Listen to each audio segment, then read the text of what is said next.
Hello, this is Storybooks channel. New videos are posted every day. Subscribe and click the bell. A business trip to a neighboring town was very difficult. Cindy, a young pharmacist, was sent to help receive goods. The new pharmacy was about to open, and there was a shortage of manpower. The employees worked from morning until late at night, always on their feet. By the end of the third day in the girl's head, there seemed to be nothing but the names of drugs, dates, expiration dates. Some boss from the regional supplementary. I wanted the opening of the pharmacy was held exactly on the day of the pharmacy worker on May 19. And the fact that it is impossible to process such a huge assortment in a short time, no one cared. Despite the difficulties, the work was finished earlier than planned, and all the business travelers were sent home. What a surprise it will be to the sailor, the girl thought, sitting on the train. He is expecting me on Monday, and I on Sunday. Tired but happy Cindy, anticipating a quick meeting with her lover, she opened the apartment with the key and entered the hallway. Yes, that's it. Do you understand me now? She's such a snake pretending to be, kindly, a stepping stone. But I know they don't hire just anybody at the drugstore, and no one knows what chickens are for us. What do we die of? She loves Mark, but she's afraid to cuddle with him. Not to sit with a man and cuddle. She's always going around, wiping, cleaning. How does she find things to wash 15 times? I only have time to pay the light bill. Even on her day off, she finds something to do. I don't know how to get her out of the house. It's impossible to talk to my son face to face. She's always cooking and learning. She's funny, for God's sake. Her apple pies are all a mess. I eat them. Yeah, I praise them. They didn't teach them how to cook at the orphanage. But I still keep an eye on her. They're so resentful of life, they can do anything. Cindy froze in horror. She could clearly hear her future mother-in-law. Sophia was talking about her to someone on the phone. Yeah, I don't know what to do. That asshole doesn't want to get married either. I thought he'd really listen to me. He came home last night at 2 o'clock in the morning with booze on his breath. He tried to sneak some girl into the apartment. I'd have given him a hard time. Yeah, the neighbors might have heard us talking, you know what I mean. In the morning, I told him to marry her. And he says, no, I won't. I'm sick of her. I tell him why she's bothering you. All morning and night, and he's super decent. You don't have to think about it. You have to act. My dear, she'll be back from her business trip the day after tomorrow. I'll give her some mushrooms. She likes my mushrooms. Oh, she loves mushrooms. With potatoes. No, why poison this case? It's a criminal case. I'm an idiot. What a fool I've made her do. And then she'll slowly move on her own. The main thing is that we all sit at the table together, so that no suspicions arise. I'll put some mushrooms in my plate for Mark and myself, but not the normal ones. Cindy couldn't believe her ears. Mushrooms, yes, she loves them, but they want to poison her. Cindy, barely audible and almost out of breath, opened the door, carefully set her bag of belongings out and paid her back. She did everything so quietly that she herself couldn't believe how she had managed it.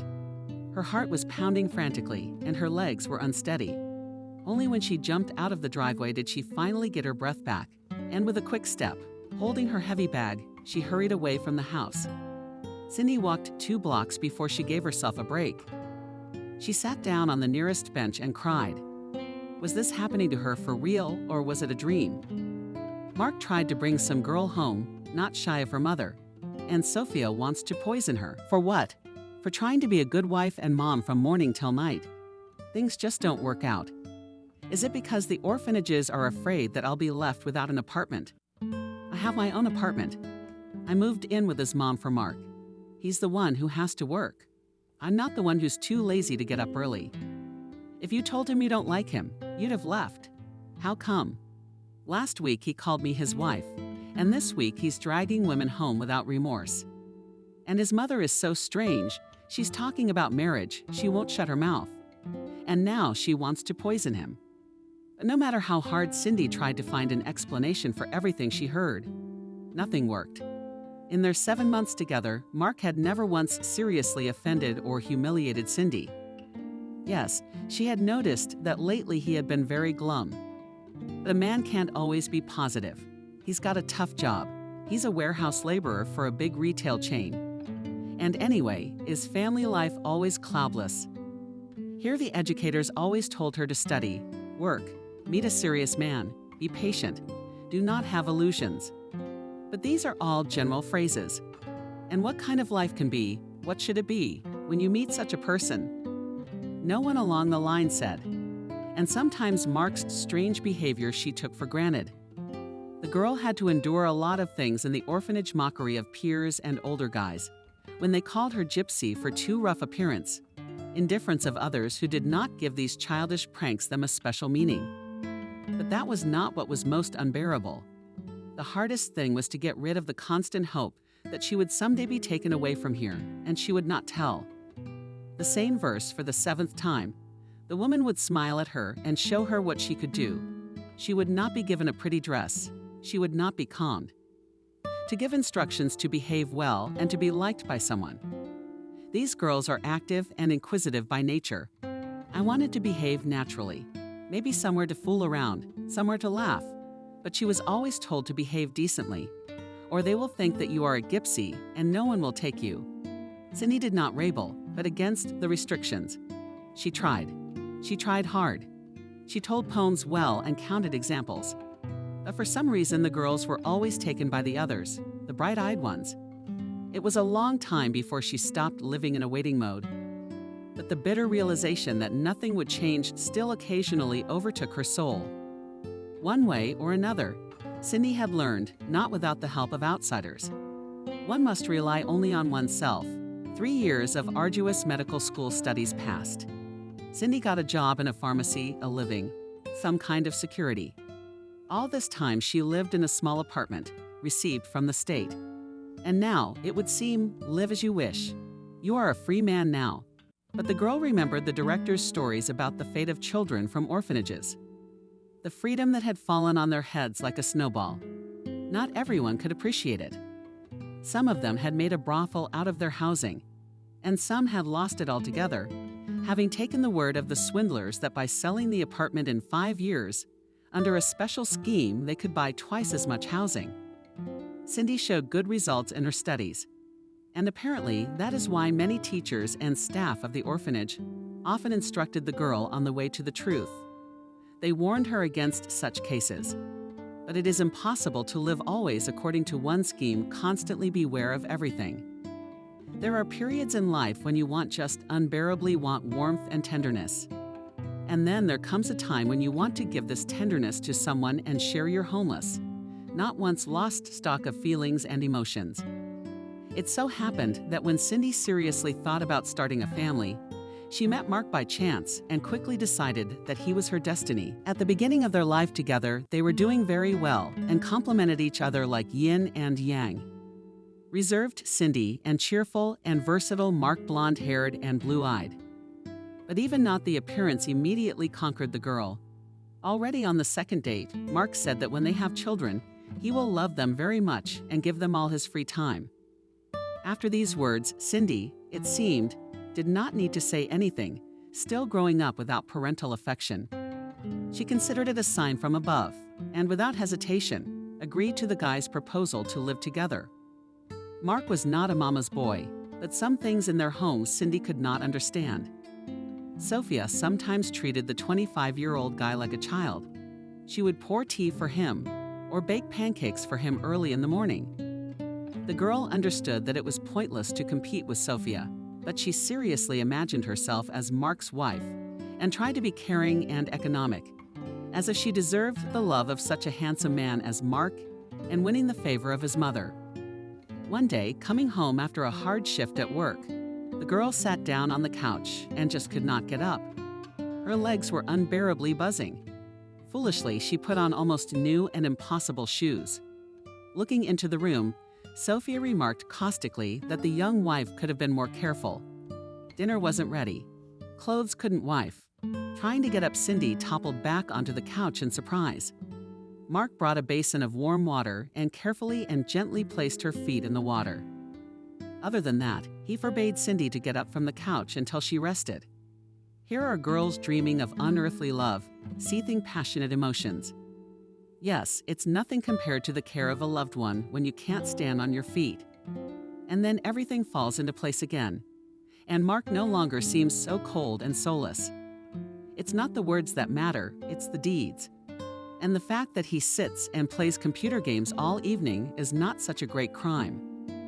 No, Cindy was not the kind of person who is constantly shown in Russian movies on home TV.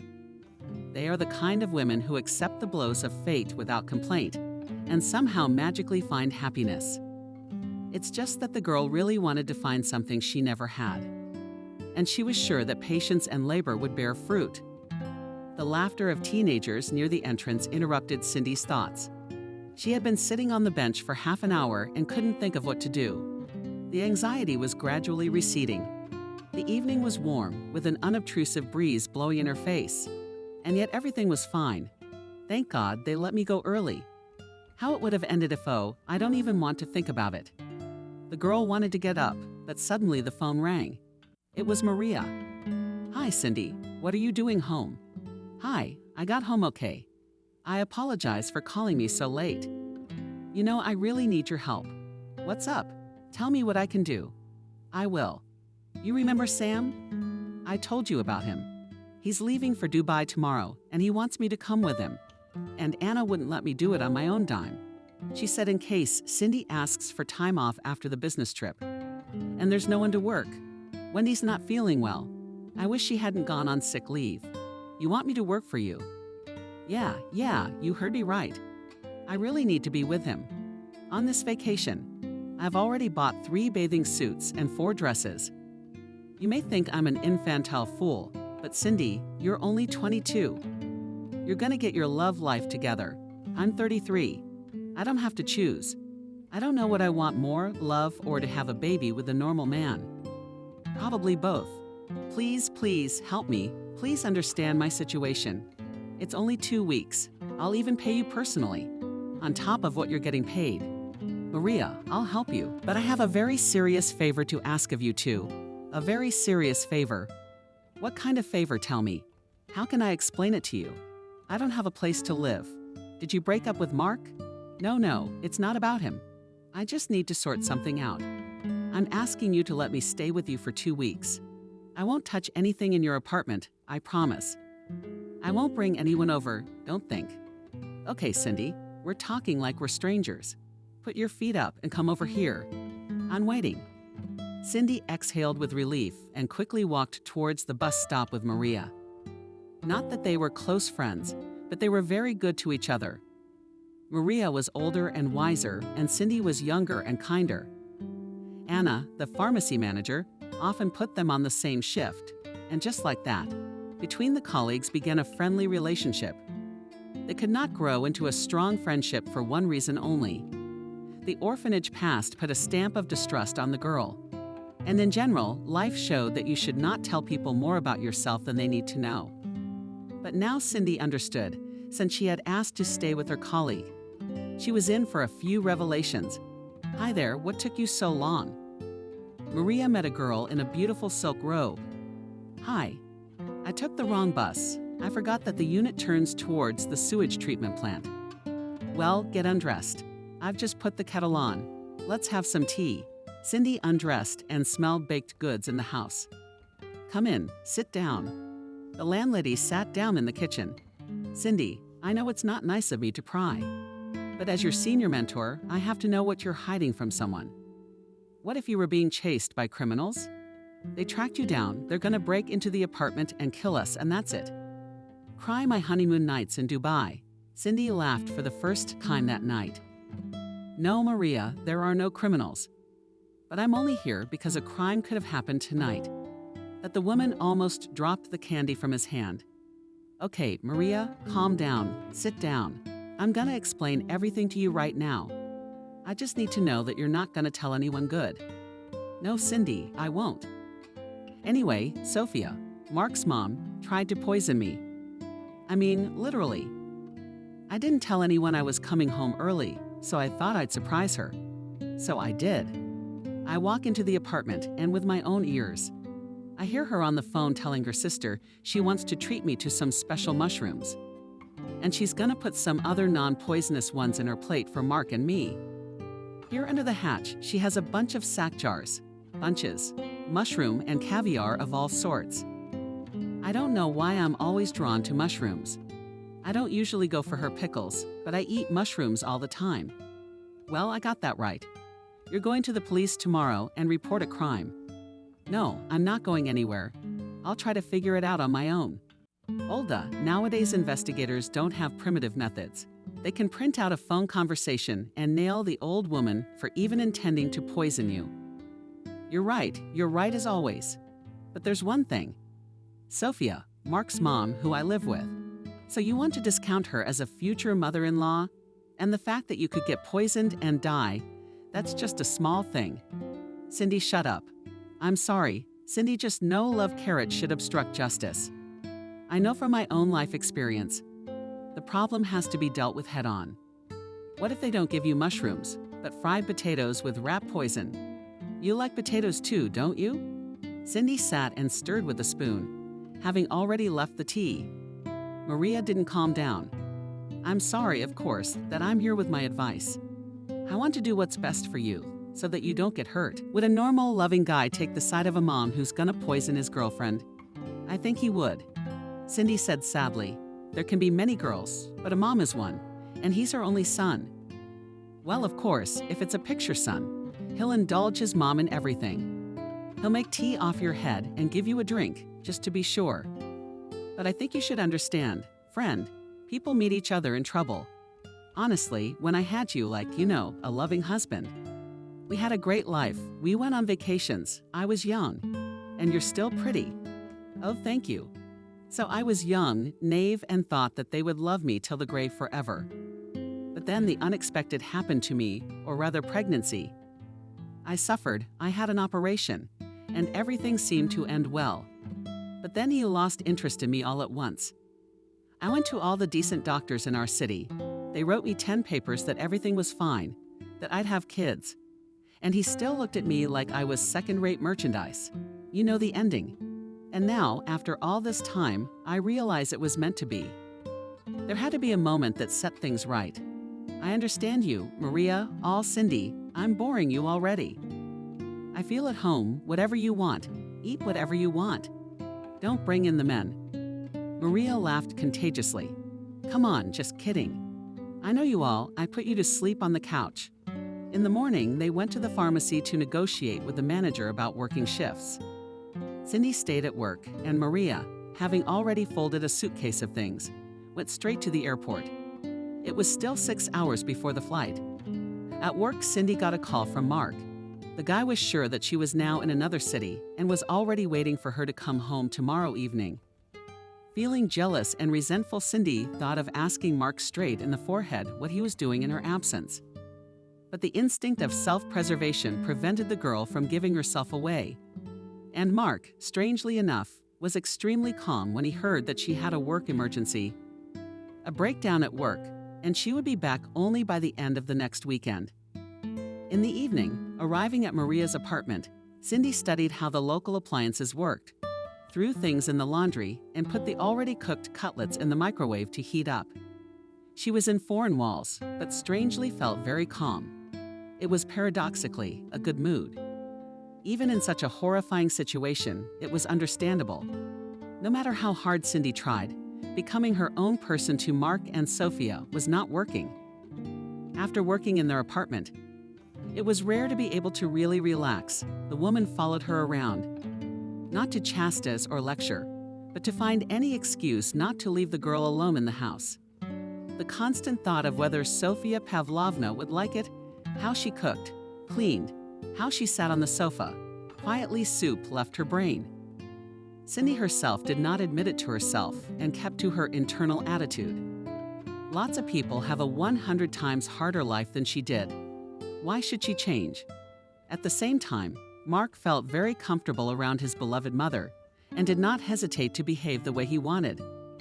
Cindy had all the manifestations of love and emotions for him only outside the apartment. When young people occasionally went for a walk, Cindy walked around Maria's 3-room apartment and did not know what to do. The girl noted that the landlady was a true cleaner. Everything is gradually cleaned. Nothing had to be done. There was to Miss Mark, but immediately caught herself. There was no time for that. Now, she had exactly a week to figure out why she wanted to be poisoned. Unintentionally, her eye fell on a beautiful statue of an African woman with a candlestick-shaped cup on her head. She remembered what Maria had said about this statue when she came from Tunisia, where she had gone on vacation last year. She picked up the weighty woman and took out a piece of paper with a phone number. Not thinking long, the girl dialed the number, and after a minute a pleasant voice in the receiver answered, "Hello, hello." Quietly said Cindy, "Hello, I'm listening to you attentively. You see, I've never called a healer or a psychic. It's very difficult for me to explain why I'm calling you and you're explaining to me. Just come." On the other end of the wire answered calmly and authoritatively, "I wanted to say at once that I don't have any extra money. Don't take offense at me. I just heard about different cases. So maybe your case doesn't require any money at all. Is there such a thing?" "Well, of course it happens." She laughed. "I'll be there. Tell me, where do you live? Wait. I have an appointment a week in advance, so I'll see if there's a free number. Although, I always have time for doubters.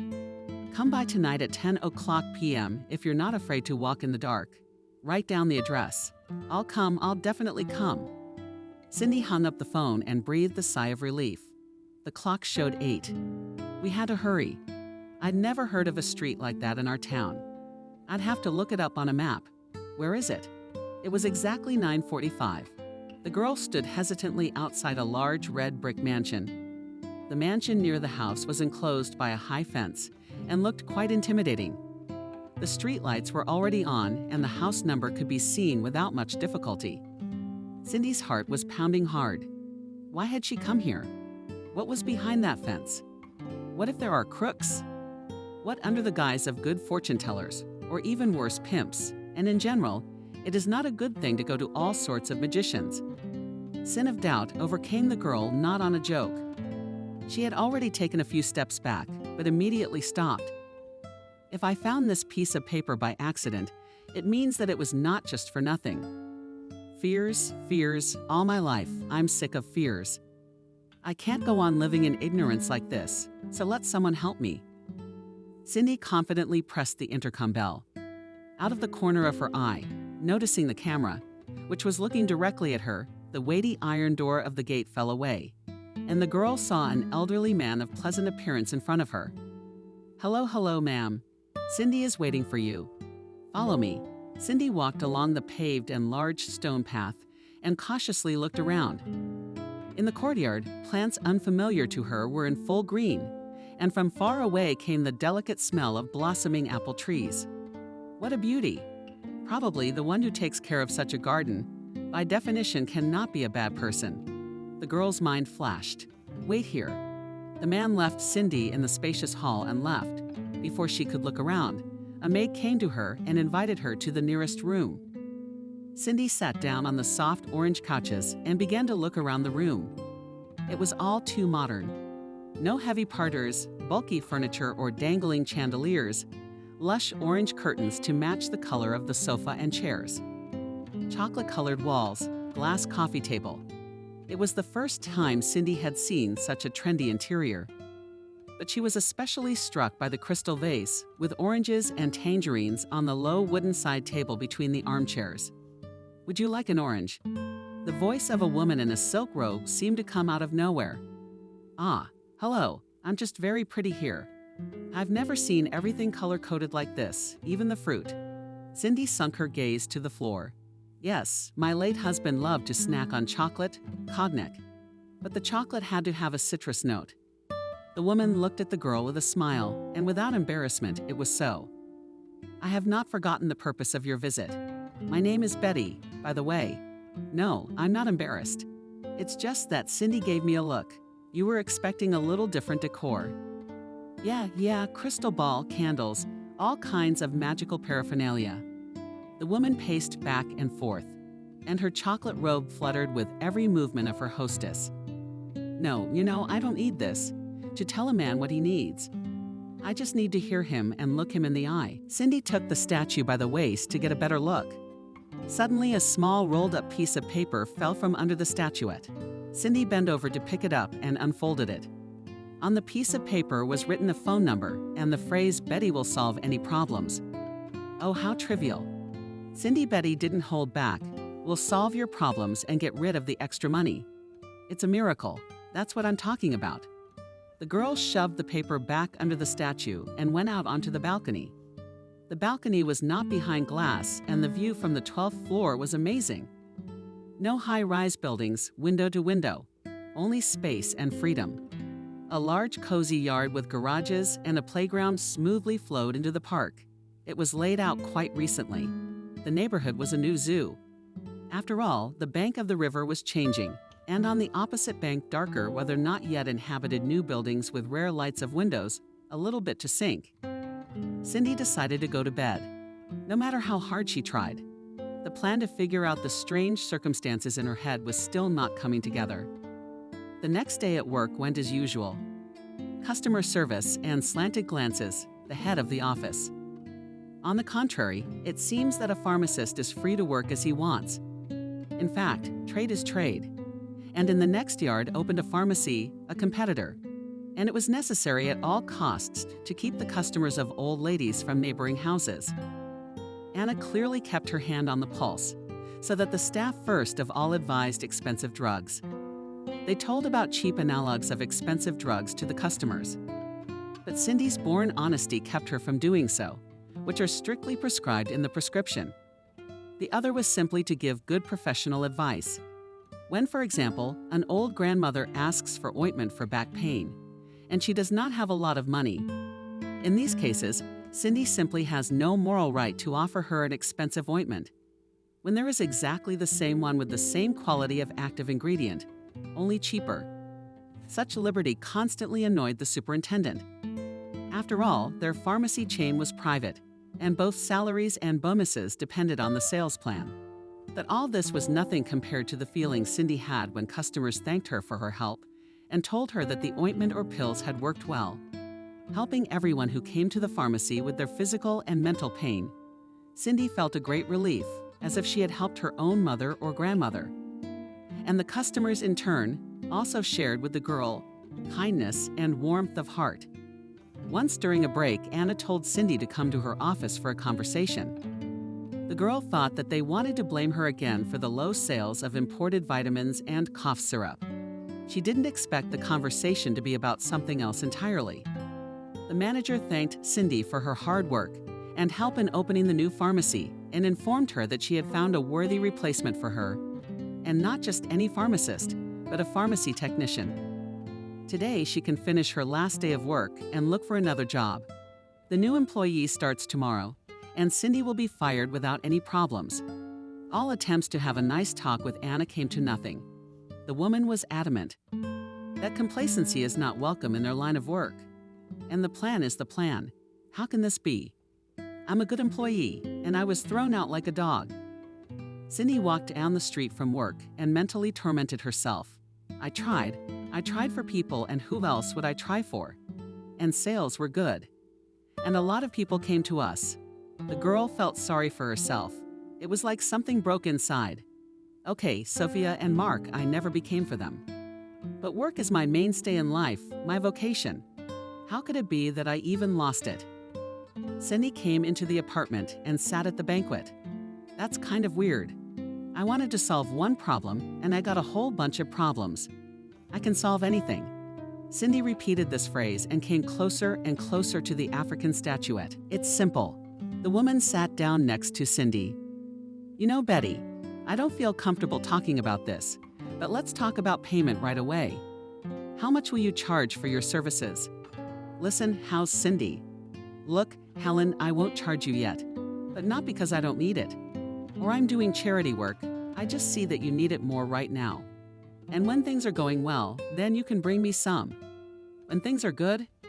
Yeah, that's right. Betty, I came to you because my soon-to-be mother-in-law wants to poison me. Well, she wanted to. I overheard her on the phone and snuck out of the apartment. My young man Mark, Her son thinks that I am still on a business trip and does not know anything. I am now staying at a coworker's apartment, and today was my last day of work.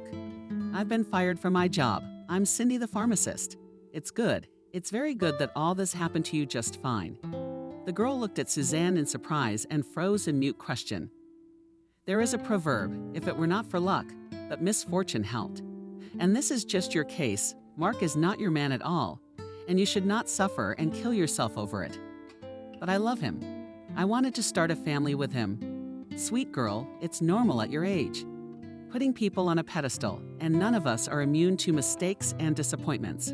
But stop making excuses for people who take advantage of you. Stop showering them with your kindness and love.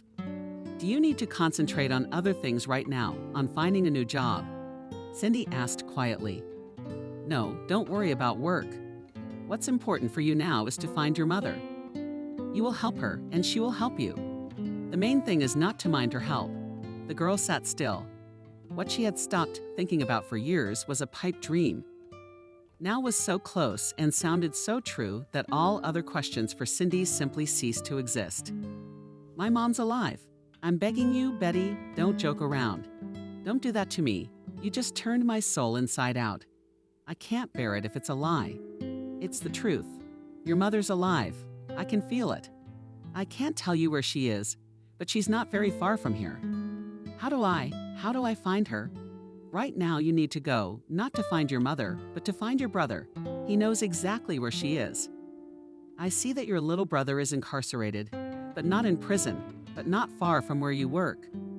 For me, I mean, my job is not far from the police department. Is that where you're referring to? Yeah, I guess that's it. But why is my brother in police custody? Did he do something wrong? It's just a simple desire to make easy money. When you meet him, you might be able to help him and set him straight. Betty, how do you envision it? I go to the police and I say, oh, you know, I've got a brother in custody. I don't know his name, what he's charged with, what he looks like. Can I talk to him? But that's ridiculous. It wouldn't be hard for you to recognize your brother. You two look a lot alike. In fact, Betty abruptly cut herself short. I'm just telling you what I see. It's up to you to decide what to do. Madame Cindy sighed heavily and stood up from the sofa, showing that the reception was over. I believe you. Wait, Cindy seemed to be trying to delay the fortune teller. And about the poisoning, why do they want to poison me? Jealousy, anger, and great resentment. You'll find out soon enough. Betty took the oranges, gave it to the girl. Eat, calm down, go home, and go to bed. The mistress of the mansion once again looked at Cindy carefully with her brown eyes and quickly departed. Once outside the gates of the house, Cindy could barely dial the number of the cab with trembling hands.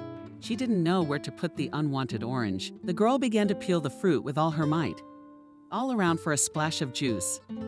Such a mixture of feelings Cindy had probably never experienced before.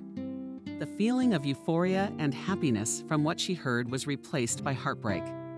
Why hadn't she looked before? Why didn't she go anywhere? Maybe it was because she had been beaten into her head since childhood that her mother was dead and there was no one to look for.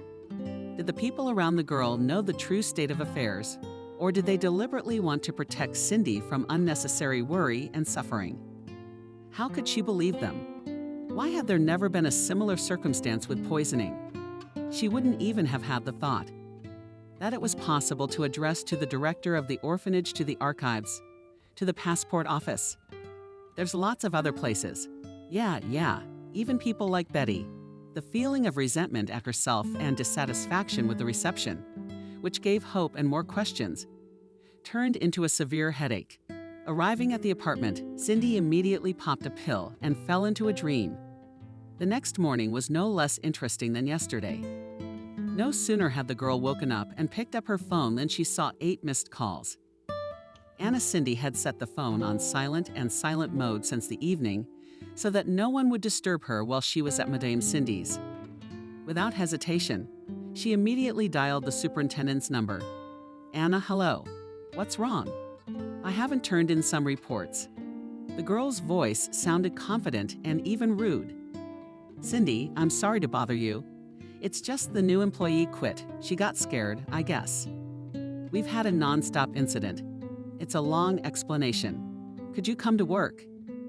Anna, come out for a while or something. You know, I don't even know what to do. Maybe she'll come to her senses and come back. I mean, you're ready to shut me out again. Like there's someone better on the horizon? Cindy, it's definitely you I'm talking to. Anna, don't be sarcastic. I worked at your pharmacy for 2 years, and you fired me just because I didn't push expensive American vitamins on your customers. Expensive American vitamins, although I was selling our excellent vitamins with no worse composition. There was an awkward silence on the other end of the line. If you want to go to work, I have a few conditions for you. You must let me work in peace and not poke me for every pill not sold. And the second is that I get the same bonus as the other employees. I get the most customers on my shifts. And I'm not just meeting sales targets, I'm meeting them. Cindy, do you understand what you just said? I don't just understand, Anna. I'll tell you more than that. You've been taking advantage of me all this time and acting not like a professional, but like a person who only cares about profit. How many uncertified drugs have passed over your counter? How many people have you forced to offer those drugs to? And if any of them got hurt, Cindy, the voice of the superintendent, a hustler, come to work today. I'll agree to your terms. Take it easy. Everything will be fine. Anna, I've already got some important things planned for today.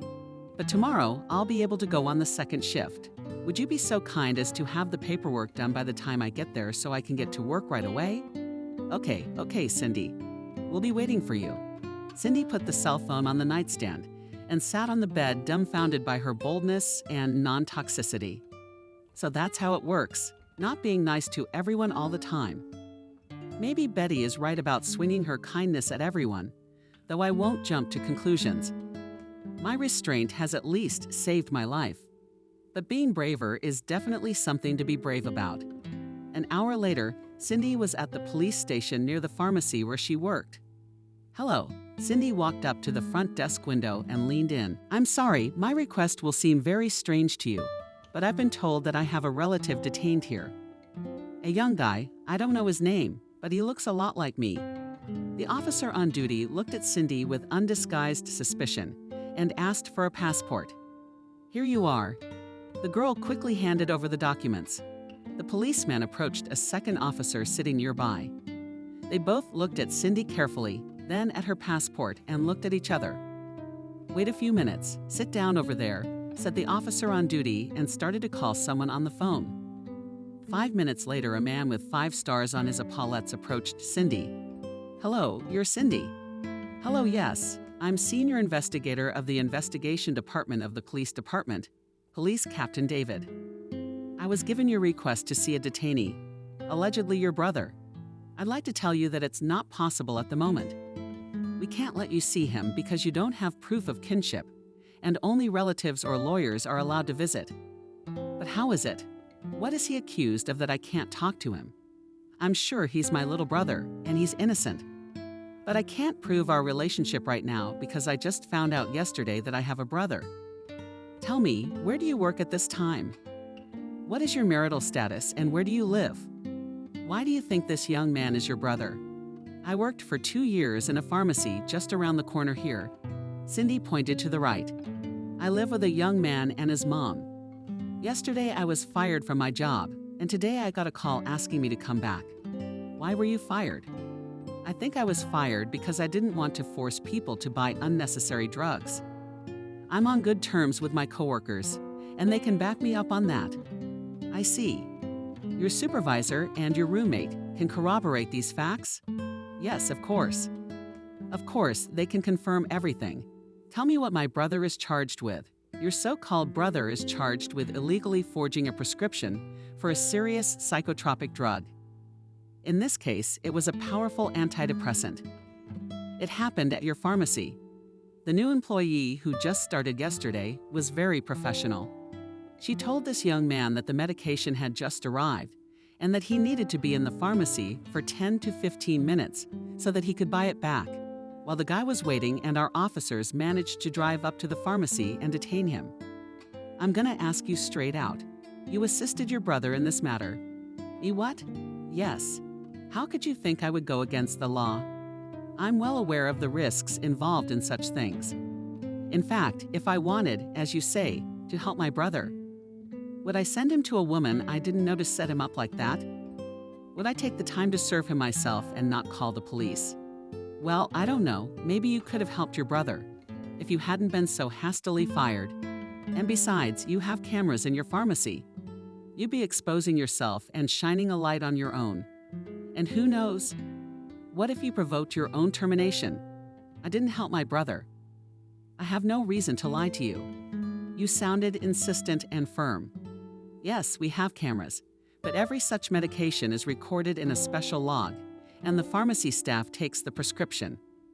According to our records, you can easily trace when and to whom we sold narcotic and psychotropic drugs. And I didn't provoke the manager. My coworkers can attest to that. I asked to be kept on the job. Wait, Cindy, I hear you. I've already got our CID operatives checking all the information we have. You've told me enough. Now I have to go. I've got a lot to do. David, wait, please. You think I'm stupid enough to go to the police and turn myself in? That I have nothing to do but make myself suspicious? For the sake of meeting some unknown guy? Well, tell me, what reason would I have to do all that? Cindy, I may be a little older than you, but I don't look like a fool. Maybe it wasn't your brother at all, but your boyfriend, who you decided to take revenge on, and then you came to your senses. But how can you come to the department and say I think you have my brother in custody? It's not his fault, and it's not my fault either. But you don't know your brother's name or what he looks like. And on top of that, your brother's friend tried to buy a serious drug by false prescription from the pharmacy where you work. And somehow the new employee who called us quits after only one day on the job. And that's how you're doing. They're hiring you back today. Don't mess with my head. You're both accomplices and suspects. Wait, David. I can't prove my innocence, but listen to me for 1 minute. Please. Cindy, I can hardly keep from crying. I'm an orphan. I was raised in an orphanage. I've been told my whole life that I have no family. And then, by chance, I ended up with a woman. She's a psychic, and she was the one who told me where I should go. You mean you? Of course, this all seems silly to you. But believe me, desperate people can go to such experts. Betty, that's her name. She can confirm what I said. She said her brother would inform me about the mother. The investigator stared intently at Cindy and guided her with glances. But no look could compete with the girl's desire to know where her mother was. She did not care whether the police officer believed what she said or not. Cindy spoke so confidently and clearly that she was even a little shocked at her latent powers of persuasion. We'll check it out. Everything you say, I'll send my colleague to your pharmacy. Again, if you're going to be a witness in this criminal case, I can't let you see the detainee. Dryly, the man cut the man off. But I won't consider you in that capacity. Your officers have already been to see me since this morning, and their testimony is more than sufficient. They will be witnesses in the trial of this case. I will allow you to see this young man. In my presence, of course. The time of your visit, 5 minutes. Come with me. After a series of corridors and staircases, Cindy and David descended into a semi-basement room. The man led the girl into an office with a small window and asked her to wait. 5 minutes later, 3 investigators, a detention officer, and a boy with a swarthy appearance entered the office. The girl was simply dumbfounded by the resemblance to the boy. Wasn't that the main argument that she was allowed to see him? The young man was about 19, black hair, and big brown eyes. If it weren't for the nose and chin, it would be safe to say they were twins. Everyone sat down at the table. The guard unlocked the guy's handcuffs and sat down next to him, baton at the ready. It was obvious that the boy did not understand why he had been brought in. He looked at the girl with undisguised surprise. Well, Cindy, you have 10 minutes. Time is not a rubber band. The investigator cut him off. Hello, what's your name? Cindy started hesitantly. My name is Peter. The guy stared intently into the face of the interlocutor. You probably won't believe me now, but I think you're my brother. It was as if an electric shock had struck the boy. He shook and cried, covered his face with his eyes, and started rubbing his eyes hard. You could see it. He was embarrassed by his tears. I knew you would come." The young man wanted to hold out his hands to the girl, but hesitated, catching David's stern gaze. That's how it is. Cindy herself could hardly hold back her tears. "Peter, tell me what happened to you. Where's your mom?" She's alive. Our mom is alive, and she's very sick." "No, she's not lying down. She can walk. She can eat. She can drink. But she is. She's mentally ill. She told me about you. You made her sick. Why? Because of me? Because she put you in orphanage. She was always regretting it and crying. And now she feels so bad. She used to dream about you a lot, and she kept saying you were in danger. That's what she used to say. I wanted to take these pills for her. I already told you here." The guy looked at the investigator sideways. "We don't even go to the hospital to see doctors like that. A psychotherapist, a psychiatrist, you could end up in the move house. Who will get you out? So my mother was afraid to go. I read that this drug makes it easier. I mean, it makes your head feel better. So I got caught like a fool." "Peter, tell me where Mom lives. What's her name?" "My mom's name is Nadia. My mom and I live in a narrow alley, 3rd neighborhood in the 7th house." The staff smirked when the young man gave the address, but said nothing. "Peter, I'm going to ask you one last question, and I'll never ask it again. What makes you so sure that I am your sister?" The boy smiled. "Understand," the girl continued, not paying attention to his smile. "I grew up in an orphanage, and I've gotten used to the idea that I'm the only one I can't stand if it suddenly turns out not to be true. Cindy, my little sister, just look at yourself in the mirror and then look at me. We have different fathers, but the same mother. We look a lot like her. You'll know it when you see her. We're brother and sister. I don't even have to think about it. Time's up." David's out of his chair. "I'm gonna help you, Peter, I'm gonna help you." "I don't know how, but I will." Cindy tried to cheer her brother up somehow. The detention officer told the guy to stand up and handcuffed him. "How did you find me?" Peter was already asking Cindy and trying to stay in the office. "I was guest." The girl only had time to see Peter's surprised eyes, and he disappeared behind the door. "Well, congratulations on the meeting." Cindy David said with a laugh or seriously. "What will my brother face if he is found guilty?" "Oh, it depends. It's up to the court. It's up to us to present the case to the judge, and it's up to him. He could get a real sentence. They could give him probation, or even correctional labor. I don't think so." Cindy realized from the indifferent look of the investigator that it was useless to ask him anything else. "Thank you for meeting me. David, I really appreciate it. I think it's going to be all right. Everyone has the right to make mistakes. Cindy, but sometimes it's better to stop mistakes before they lead to tragedy, whether you like it or not. Your brother will get the punishment he deserves for his crime. And I don't want to bring nationality into this. But you should know that gypsies are not easy people. That's putting it mildly. Besides, I advise you to check your brother's parentage. Although I can't deny that you do look a lot alike. You just don't make me believe it." "If not to take into account your persistence," smirked the investigator. "I hear you. Thank you for letting me see my brother." Cindy looked at the man and left the room. In the first moments after leaving the police station, Cindy wanted to rush to her mother.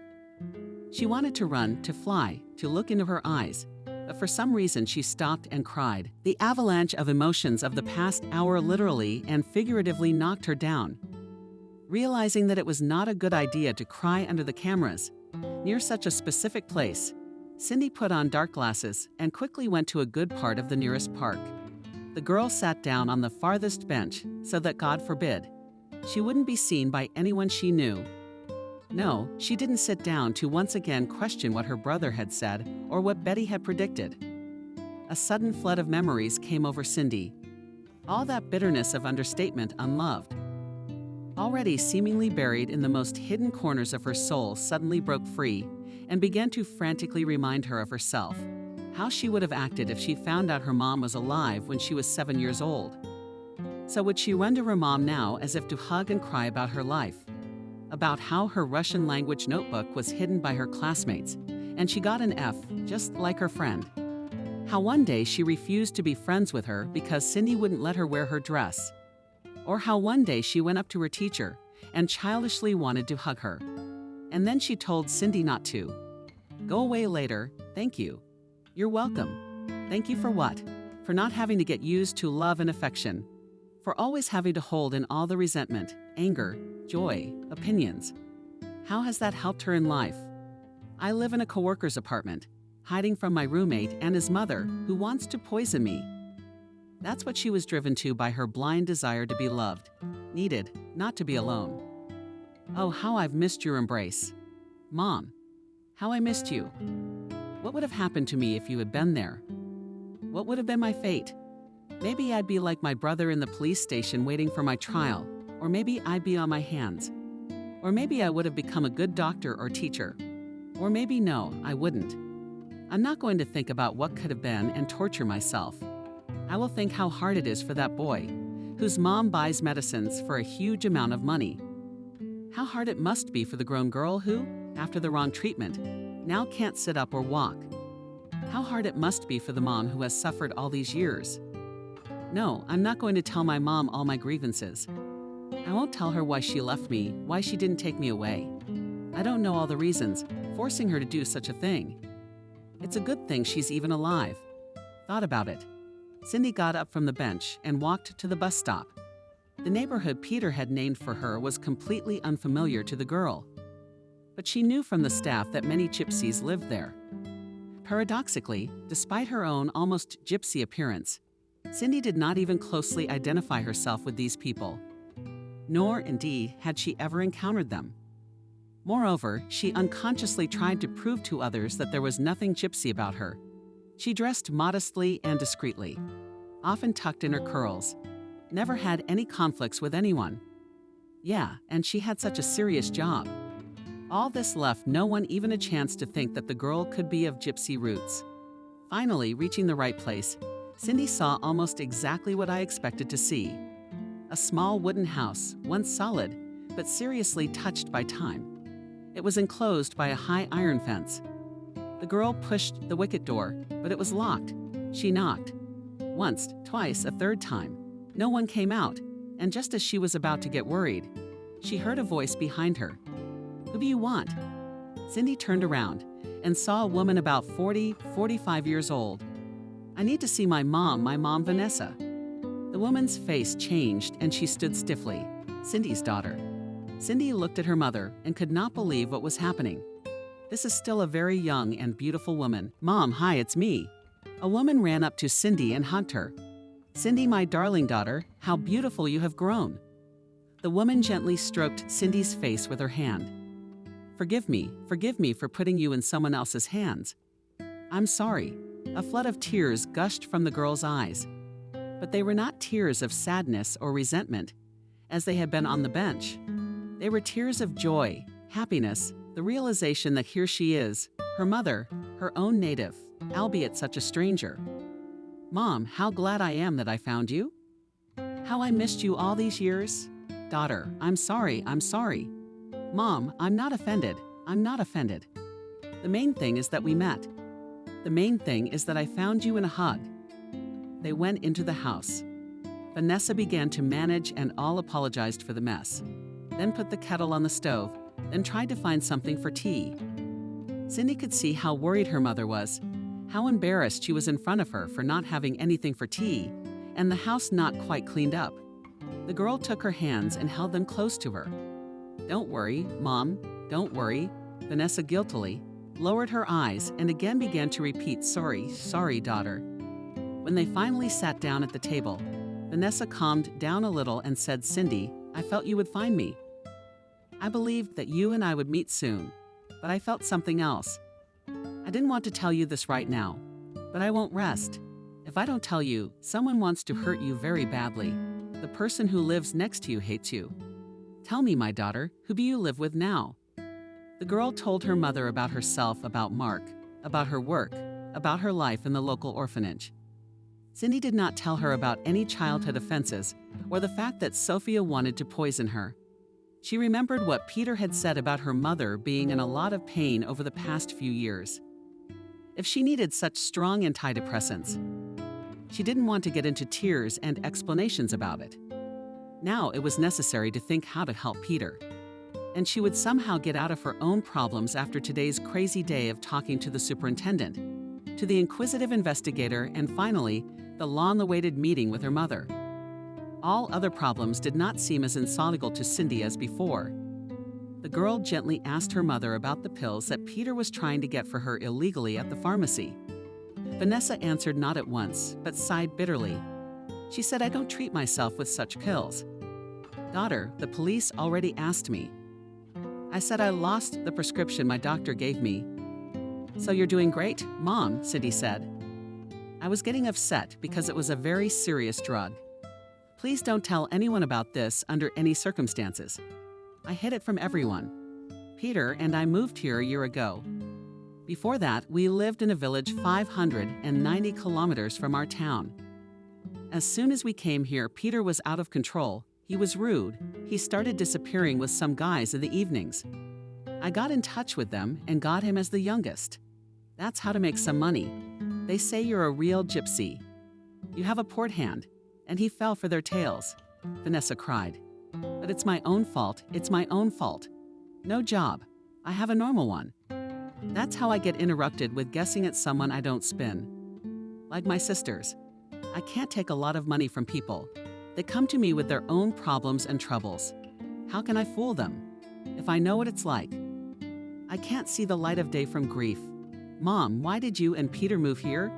And where did you get your sisters from? Are you from our town? Yes, my daughter, this is my hometown. I was born here and lived here until I was 16. But as fate would have it, I left. Mom, tell me, I'm ashamed to look you in the eye. Cindy, I'm ashamed to tell you all this. I'm afraid that when you hear it all, you'll just leave me forever.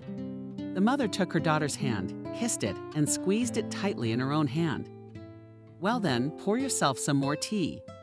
It's going to take me a long time to tell you. Vanessa smiled sadly. I grew up in this town on the next street over. A lot of my family still lives here. My mom died last year. I got to see her. She wasn't old, she was still 64. She had a sudden heart attack. My father's alive, thank God. But we don't talk. She and my sisters still blame me. They say that if I hadn't run away 25 years ago, my mother would have lived many more years. Our family was always very friendly. But it so happened that when I arrived, there was no place for me. I betrayed my parents when I was young, and it happened to you too. They don't think of me as one of their own here. No one helps me. Even though my cousin lives across the street, or my second cousin or third cousin. According to tradition, children should always listen to their mother and father, and I did. I guess that's how life goes downhill. When I was 16, my parents wanted to marry me off, but my mother wanted me more than my father. I was very pretty when I was young. And my parents had already agreed on everything with one family beforehand. They had a boy my age growing up. My sisters had been asked to marry me before. But my father felt sorry for me for some reason. He said I'd have time. With such a beautiful family life. So I lived like that in my parents' house because I did little by little. I was often with my sister's children. But my mother couldn't calm down. Since I'm not in the house yet. She said to my father that with such beauty, how could anyone deprive me of my honor before my time? I'll never be able to wash away the shame. We started preparing for the wedding. I had to get a dowry. I didn't like my future groom Yakov. I saw him sneaking around with my sisters when he was helping my father build a house. But you can't contradict your parents. I even accepted everything already. And then I met your father. We'd never have met him if I hadn't been asked by an aunt at the market to help her. Her daughter had just had a baby, and they were selling together. And Kelly was the aunt's name. She talked my parents into letting me help her. Not for free, of course, but for money. Said I needed to get my hand in the trade. I didn't know how to steal or guard anything by the time I was 16. I was standing on one row, and the aunt around the corner threw the third strings, as a customer something to choose. I called her right away, and he was already paying her back. Your Alexa's father was a loader at the same market. That's how we met. We talked and talked. We agreed that we fell in love with each other. He was a handsome guy, strong, tall. I liked him right away.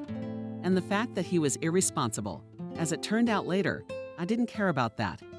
How do you know I was? I met mine. And my aunt was watching me closely. She told my mother that I started talking to a Russian guy. After that conversation, my mother hurried to get out of the wedding. How then I wake up in the morning and she said to me, well, on the bargaining as if not trading anything. Today is your last day of work. I found a replacement for my sister. I didn't think that the love between me and Alex would flare up so much that I'd lose my head. That I obeyed my family. On the last day of work, I told him I'm not going to trade, I'll stay at home. And in 2 weeks, I'll get married. He was very upset. He was not himself. An hour later, he comes up to me and says, let's run. My grandmother lives in the village. She'll take us in. I'll get a job there. As soon as I heard that, I refused. And he told me you'll regret it all your life. You'll live with someone you don't love, shedding tears. It'll be too late. It's like an electric shock. I think that not only will I live like that, I'll have children from a man I don't love, or worse, like my sister. Her husband consumes her at home, and she puts up with it. Where to go? Married with 2 children. That's how we decided. Alex and I are going to run away. I packed some things at home. I hid my bag at night behind the fence. And I told my mother that I went to my aunt to get some fabric. She promised me something for the wedding. I crossed 2 streets with the bag, and Alex was waiting for me there. We ran to the station and took the train. They didn't require passports back then. That's how we ended up in the village. And then Cindy, a little audibly, asked her mother, who did not seem to want to tell a continuation of the story. And then we came to the village. This settled at his grandmother, Nina. Alex's grandmother was on his father's side. He hadn't seen much of her in his life. She seemed happy at first, but when she found out that I was a real gypsy, and that Alex had taken me away like that, she began to lament that we wouldn't have a life without parental blessing. Her son Alex's father, George, that's pretty much what he did when he was 18, joined the army, and just before he was discharged, he got married. His mother got mad at him, and he left with his young wife here in our town. Had he known that his own son would do the same in 20 years, only George didn't abandon his children. Vanessa wiped them with a handkerchief. He brought up his own tears. And Alex told his grandmother, then I overheard it, that he never thought of running away. Yes, his mother gave him conditions. She said, live with whoever you want, but not with a gypsy. That's how it turned out that we had no life. Everything seemed to go well at first, but Alex got a job. I helped my grandmother with the household. But she was getting meaner and meaner every day, even though she seemed nice. And when I got pregnant, she started eating me up. I cried a lot for my parents. I missed my relatives. But how can you go back? You heard your parents from a Russian guy? I got pregnant before the wedding. My blood pressure started to rise for the first time in my life, and other ailments came out. Although I've always been healthy, Alex was getting darker and darker. He wouldn't even hug me during the last few months. He'd go out on the porch and smoke and smoke. He didn't get enough money at work. The boss said, you're not from here. I only pay well to locals, and you were content with what you had. And it's a hard job carrying sacks. I asked Alex, why don't we go back to town and live somehow? We'll be closer to our own people, and that's the first time you really hurt me. Why did I ever get involved with you? I didn't listen to my parents. If my mother and father had taken you in as a gypsy, would I be wandering around like this? You're not even my child. Who knows if you've been fooling around? Well, I was dealing. When he said those words, it cut me to the heart. I cried and excused myself. But your father changed forever from that day on. Nina urged me to go home, and I told her they wouldn't take me back. I'll live alone with my child, and I'll be known as a whore. So she couldn't persuade me. Then she went to the hospital, to the maternity hospital, negotiated for me to be admitted without documents, and negotiated some other things. But she didn't tell me anything before the birth, apparently on purpose, so that I'd give birth to a big baby and not do anything to myself before the birth. She packed some stuff for me. 3 diapers Alex didn't give me. I gave birth to you in February. I gave birth hard. Vanessa lowered her eyes. The doctors shouted push, but I have no strength. 50 kilograms of weight with you. The nurses are mad as dogs, they say. Say thank you. Why are we even helping you? You have no papers, no conscience, and all I do is cry.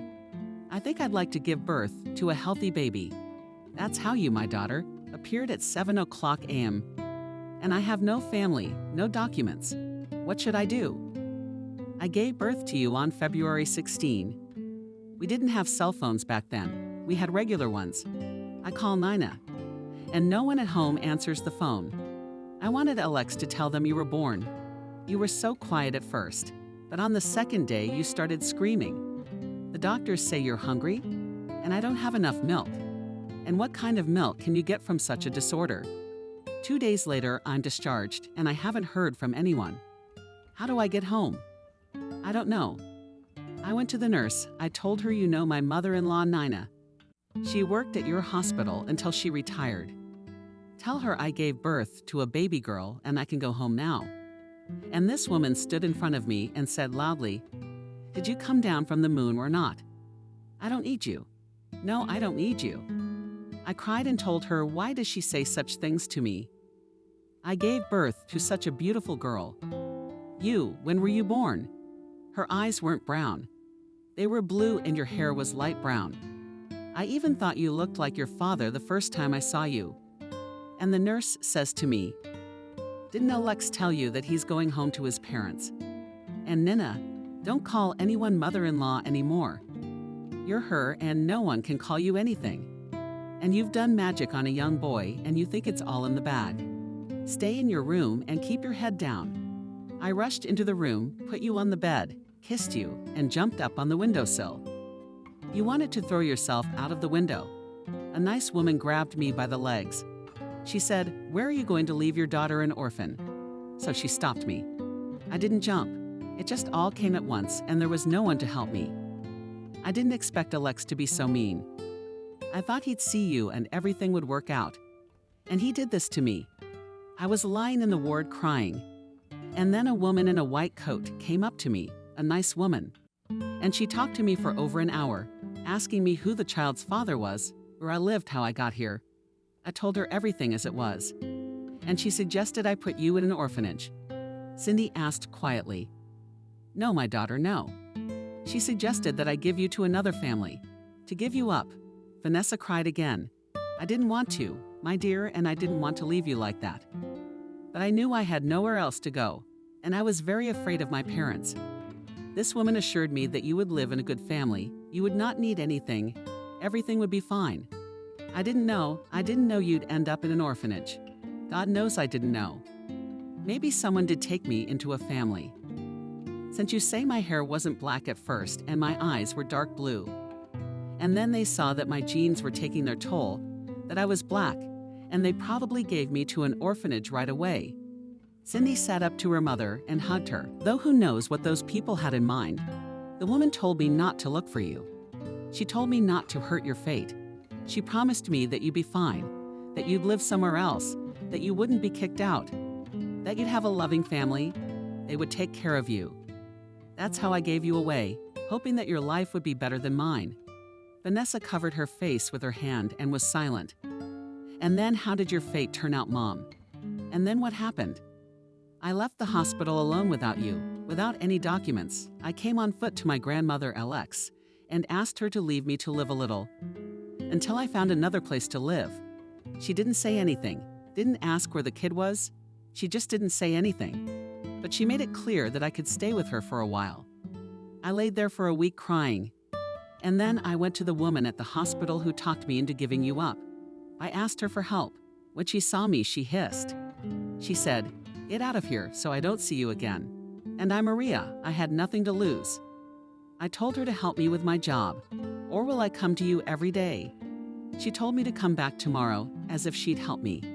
And the next day, when I came, she took me to a secluded place, and there was a man standing there, a relative of hers. The two of them grabbed me by the scruff of the neck. I thought they'd kill me. They came up at me with such anger, saying, "Don't let your spirit be in the hospital." They told me not to go near the building itself. I was so upset at that moment. I decided to get you back, no matter what. I don't know how I'm gonna live, but I'm gonna get you back. I told them I'd go to the police and tell them everything as it happened. That there's a note about me in the hospital records. And the man laughed in my face and poked me with some cards. He said that he was a police officer himself, and that they would put me in jail in no time. I cried. I said I just wanted to ask for help. Why did you do that? The man shoved money in my fist and said that if he ever saw me near the hospital again, he would put me in jail. I left the building. I was crying. I sat down on a bench. I saw young people having a wedding. I felt so sad, so sick. And I was only 17 years old that day. And my fate is such a worthless fate.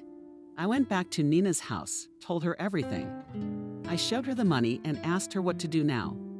She said she'd buy me some linens and bedspreads for cheap, and I'd go out and sell, so no one would bother you. They wouldn't steal anything. He put me near his friend Uncle Nick, who has been fishing and trading at this place for many years. He was 57 years old at the time. He was 67, and that's how I came to live with her. And I cried to you all the time. Yeah, thinking about how to get out of poverty. If it hadn't been for Uncle Nick, would you have been killed somewhere? They threw me out. Times were tough back then. Nina didn't talk to me much about anything. I tried to ask her where Alex was. Does your father live? And she forbade me to even think about him. But I didn't hold a grudge against her, because she taught me a lot about cooking and gardening. I'm very grateful to her for that. I did not socialize with the local gypsies, although one guy looked at me, but I didn't even look at him. He was very handsome and handsome. And what am I? A freeloader. I've got nothing. That's what happened to you. I couldn't just spit and forget so quickly. It's been 2 years. I started to climb out of poverty. I only knew the house and the market. So I lived with Nina. It's getting duller now. And I kept thinking how I could return home. I missed my parents and my sisters a lot. And I didn't just come to visit. I wrote a letter to my cousin about Ruben. I was afraid to write to my cousins before my own sisters. Otherwise, the letter would have gotten to my father. And in that letter, I foolishly told him everything. I decided to complain. 2 weeks later, I got the letter. Oh, how I cried. How I suffered again. She told me that the letter had come to her husband by accident, and he couldn't think of anything better. He read my letter and then gathered everyone and read it again, and told me not to set foot in my native land. Since I did such a thing with my child, but I wrote, he took such a step not to shame my parents and sisters, but as an admonition to young people to think with their heads when they want to disobey their elders. And my mom, when she heard about me, yes, in front of everyone. She had a heart condition, and my relatives turned on me. I should have come to my relatives to apologize, to ask for forgiveness, not to believe a letter. But I was cowardly. I was afraid of the punishment of condemnation. I was so worried that he went to the hospital. And there's a guy there. He worked nearby, who liked me. He was a house painter who started renovating the place. That's how we got to know each other. His name was James. He looked very young. He was 12 years older than me, and he was already a widower. His wife died a few years ago. He had everything he needed to live. He had a house from his parents and a car he'd earned himself, but he wasn't happy. 3 months later, he and I got married. I moved out of Nina's, and they lived in his cabin. James was a hard worker. We lived together. That's what blood means. How did he surprise me? You won't believe the books he read and told me about. I'd never read a book before I met him. Slowly, little by little. Our business was booming. I was working, trading. He drove me everything by car, drove me away, guarded me, didn't let anyone offend me. Then we had Peter. His father loved him very much, and Peter loved his father. But we didn't have any more children. It was fate, and me. I spoiled Peter very much. I poured all the love I didn't give you on him. If it wasn't for his father, I don't know how he would have done in school. I went around begging the teachers to let him stay. While we were living with James, they put a new house in the village, bought a new car. I had a baby with my parents. I started calling my sisters to visit them. They came to visit us a few times as a family. Everyone came except my father. I gave them nice presents. I tried to make it up to them. It was like life started to get better. Everything started to run its course. But then, 3 years ago, disaster struck. We'd had our own outlet for a long time by then, and James used to go shopping. We were selling textiles. He was coming from a neighboring town.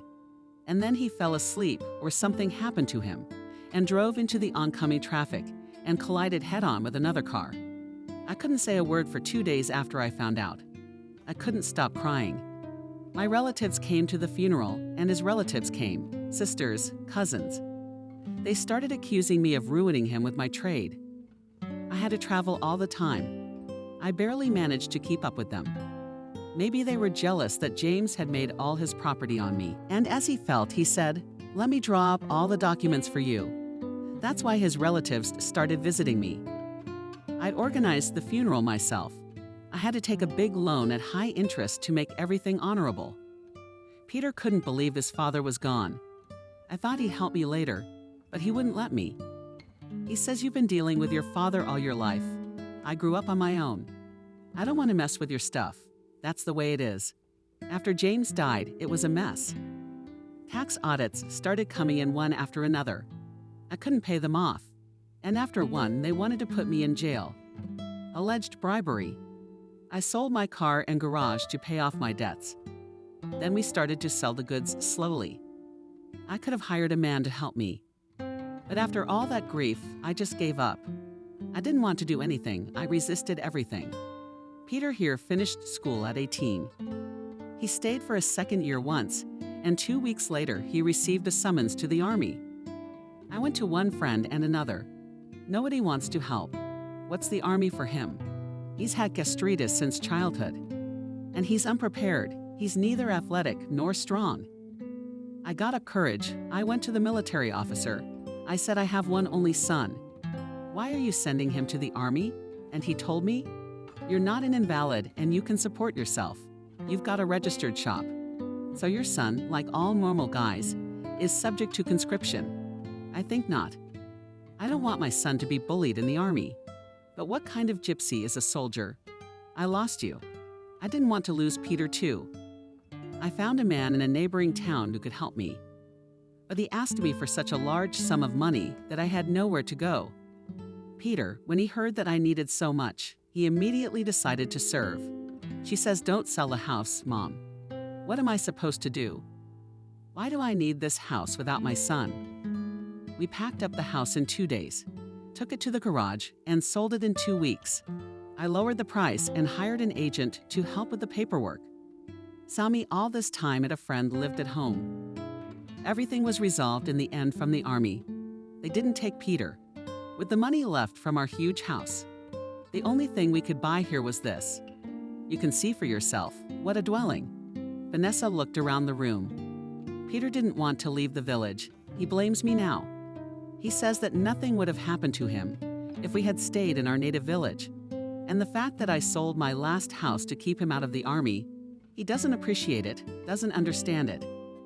He has no desire to study or work. And his relatives, Mom, they can't help. You communicate with them normally now. My in-laws, my daughter, they don't talk to me much. I called them when I was dealing with the army. They told me they couldn't help me. All our Roma boys are too young to get married. Almost all of them have 2 children by the time they're 18. And I didn't go to them for help. They didn't ask me to come here. I was drawn back to my homeland. I couldn't live in this village anymore, where I experienced so much grief, shed so many tears. My motherly heart told me that I should go back to the place where I was born. And I was not mistaken. I met you. I just don't know what to do with Peter. My sister told me about my son. They wouldn't even listen. You screwed up your own life when you were young by sinning. She's getting what she deserves. We've got a lot of kids to take care of, grandkids to support. You've lived your whole life somewhere, never helped your father or mother. And when did the trouble start? Did you come home like that? Cindy listened to her mother's confession and realized that it had not been easy for her all these years either. It was a small relief for her that she was a gypsy, but she did not talk and behave like the gypsies from the Tabor, and she stayed with her mother for another half an hour. Cindy drove to the apartment where she had lived all the way. The girl was thinking about how to get Peter out. She had some savings, but it probably wouldn't be enough to pay the lawyer's fees in full. And yet she and Mark wanted to. Oh, that sounds weird. She and Mark aren't anymore. They're with Mark. Vanessa's mom told me about where sacrificial love leads. Thank you. No refills. With Mark not calling or texting for 2 days now, we should help our own people and let strangers eat their own mushrooms. But what to do? Run to the bank, apply for a loan, ask someone to borrow money. Of course, my brother was a great handyman. But I won't find another brother like him, and I won't even find my own mother. But it was not only finding her own kin that was the main reason why Cindy was ready to get into credit. She, more than anyone, understood the importance of help in times of need. After all, she had help too. Maria's co-worker let her stay at her place. And Betty, the psychic, didn't take any money at all. And who knows how her fate would have turned out. If she hadn't picked up a beautiful African statue, if she hadn't found herself in a completely foreign apartment. An hour later, Cindy was outside the law office. Not a moment's hesitation. The girl hurried inside. A young lawyer named Ethan listened to Cindy very attentively. You know, I have a maternal brother. He's 19 years old. Just a few days ago, he tried to buy some medication at the pharmacy with a fake prescription. It's a serious drug, not narcotic, but it's a kind of powerful antidepressant. That's the brother's name. How to put it, a Roma by nationality lives alone with his mother. According to his mother, this is the first time he has been in such a situation. I need to know how much your services will cost to keep him out of jail. Cindy, I hear you. I have a lot of details to work out. First, I need you to answer a few questions. Was your brother able to obtain this medication? No, he didn't. The pharmacist was able to call the police, and he was rounded up immediately. Was there a group of people involved in this case? I mean, was he doing it alone or with someone? He didn't do it alone. He was solicited by good friends who offered to make money by reselling the drug on the internet. But he told the police he was buying it for his mother. All right, Cindy, expect my call tomorrow. This preliminary interview was free for you. I'm sure there's a lot more nuance to the case, but I understand you're agonizing over your brother. That he hasn't been involved in any drug fraud schemes up to this point. Yes, I vouch for it. Reprimanded the girl. I have come across such cases before. It's good that your brother did not manage to sell the drug or even hold it in his hands. The price for my services will be about this. The man handed Cindy a sheet of information. Of course, it's still a preliminary rate, but I don't think it'll change much at the end. If you agree with the terms, just text me tonight, and I'll call you back tomorrow and set up a full meeting. Cindy thanked the lawyer and left the office.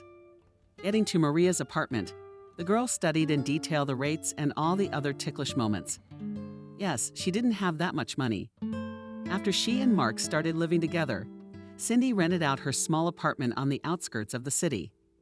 But all the money went to the communal rent or other household needs. She didn't want to be on the dole, so she and Mark had a half budget. Plus to all this, the girl wanted to show Sofia Pavlovna that she did not come to everything ready-made. Cindy did not buy unnecessary trinkets and rags.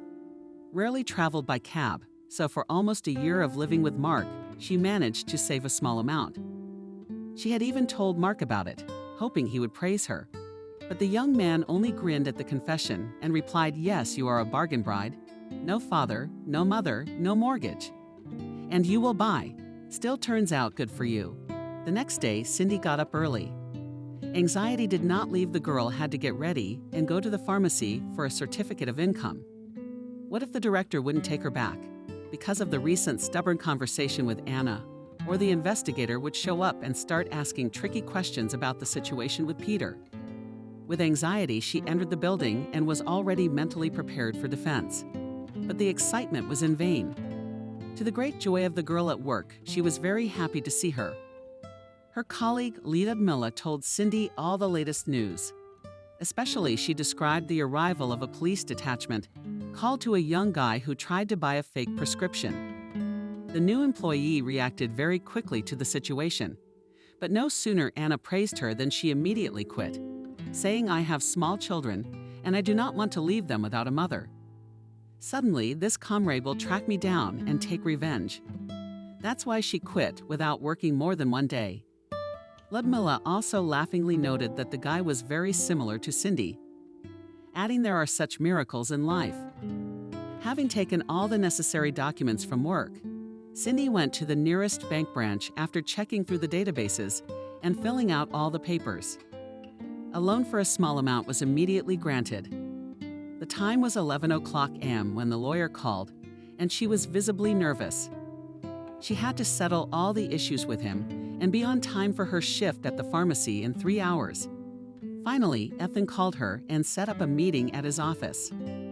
Cindy made 2 agreements with a lawyer, one to defend Peter during the preliminary investigation, and the other to defend her brother in court. She paid for everything with the money she'd just gotten from the bank. Without putting the matter on hold, Ethan drove to Peter's place of detention. On the way, he dropped the girl off at work. While at the drugstore, Cindy couldn't find a place to go. They agreed with the lawyer that as soon as he got out of Peter's, he would call her, and they would meet in the park to tell the girl about the circumstances of the case. Upon hearing the call, Cindy asked for 20 minutes with a coworker and ran to a familiar park. Upon meeting, Ethan reassured the girl. Peter had been very clever. He didn't confess to the investigator that he wanted to buy the drug for resale. The sick mother theory would hold if Vanessa had ever been to the hospital. But so far, the version is the death of her husband and father, the ruin of the business, the deprivation of real estate, moving, and, as a consequence, the severe stress of the mother, the fear of going to the hospital of hope, to avoid being declared insane. And here's the result. The son wanted to help in this way found on the web information about the drug. He couldn't convince his mother to go to a medical institution, printed out a fake form from the internet, and went to the pharmacy. The positive moment in all this story is that your brother has no criminal record and has never been brought to administrative or criminal responsibility. I may be able to help testify in his defense. Careful, asked Cindy. No, you can't be a witness. Only your employees who were present in the pharmacy that day can testify in court. In particular, the pharmacist who resigned in a hurry. And in fact, you miraculously avoided questioning by coming to the department the day before yesterday. Apparently, the investigator was charmed by your brown eyes, the lawyer joked. Usually such strange circumstances like yours, immediately taken on the pencil. Tell me, what could Peter face for all this? Cindy didn't even pay attention to the compliment. She didn't care about that right now. I'll do my best, as long as the DA doesn't find anything else. Like your brother's accomplices. It's a good thing Peter didn't call his mentors or email them. And they discussed all matters strictly face-to-face. I'm sure these guys knew that they could check correspondence and calls. That's why they weren't supplied. And as for the sentence, as I said, it will depend on many factors, on the prosecutor, on the judge, on me, and on one more circumstance. What is that circumstance? No offense, but your brother is a gypsy, and that fact alone can serve him badly. We know these comrades very well what they're capable of. I see your point. But still, what's Peter facing? It could be a year. Probation could be a serious fine. It could be court-ordered community service. But it could also be 1 to 3 years real time. Cindy's pale. Don't get upset. It's not worth it, Ethan summarized. I'll stop by your mother's tomorrow afternoon. Will you tell her to be at home? I must go now, Cindy. I have to leave. Thank you for explaining everything to me. Goodbye. Cindy ran back to work. Yes, Ethan was a clever man, but how handsome. She remarked to herself, what the hell are you thinking? What am I thinking? She should be thinking about her mom, about herself, about herself, about herself, about herself, about herself, about herself, about herself, about herself, about herself, about herself, about herself, about herself, about herself, about herself. If only it wasn't all for nothing. The rest of the time, Cindy worked like a bee, serving customers, counseling people on the phone. Every minute she tried to occupy herself with something to distract herself from her thoughts, especially thoughts about Mark. Did she love the man, or was she teaching herself to love him? How could it be that the conversation she had obeyed with Sophia had begun definitively and irrevocably? Rosta doesn't care about this immutable iceberg called love. Yes, Mark may be cheating on her or may have wanted to cheat on her. But how could she draw conclusions without talking to the person, finishing work, and taking the bus to her mother's house? Cindy dialed Mark's number. "Hi, what are you doing? How are things going with you?" The girl asked him. "Hi, I'm not really comfortable talking right now. I got held up at work. Mark, I won't be long. Listen to me for a minute." "Oh, come on, then you're not gonna dare." Okay, before Cindy took offense at Mark, she even now tried to justify his rude way of talking. But in fact, there was nothing to justify. She could hear the voices of guys and girls on the phone. Apparently, he'd stayed at work and they were celebrating. And she called him for the first time in 3 days and got this answer. Even if she didn't hear those women's voices, what difference would it make? When had she heard them all on Sunday? When Cindy approached Vanessa's house, it was already 9:00 p.m. The woman was sitting in the arbor in the fence, going through a basket of seeds. "Been waiting a long time for me?" asked Cindy's mom. "Yes, I've been waiting all my days. I took out a loan. She wouldn't give me a lawyer. He said he'd do his best to keep Peter out of jail. But still, the decision will depend on the judge, the prosecutor, and many other things. He could get a year's probation or a fine or community service." Vanessa cried, covering her face with her hands, just so that everything would be all right, just so that Peter would not go to jail. "Mommy, I believe. Everything will be all right," Cindy interrupted. "Vanessa's crying. I'm not trying to make you feel better, but I think this lawyer is a very smart man. And he's handled cases like this before. He also said Peter was very good. He didn't say too much under questioning. And he's got a good tongue. God willing, it would be so." The woman wiped her tears. "Thank you, my daughter. I'll be indebted to you for the rest of my life. I went to the sisters again today to ask for money to help Peter, but they wouldn't give it to me. They said, 'Don't go anymore, don't bother your eyes.' Mom, the main thing is that I have a job, and then we'll pay off the loan and I'll help you. As long as everything is normal with you and Peter. I don't care about anything else." Vanessa's daughter looked at Cindy carefully. "There's something you're not telling me. I can see you have a lot of sadness in your heart, but it has nothing to do with me or Peter. Tell me if there's anything I can do to help you." "Mom, can you see right through me?" I got scared. The girl smiled tiredly. "Yes, I really need help. But how? How can you help me? I have no idea. You tell me, and then we'll have an idea." Cindy sat down beside Vanessa and began to tell her everything that was weighing her down. Told her about her mother, about Mark, about Sophia, about accidentally overhearing a scary conversation on the phone about the intention to poison her.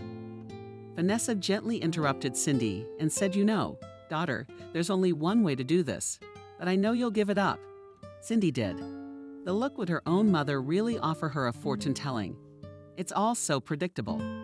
So the movie makers, a gypsy mom telling her daughter's fortune. That's hilarious.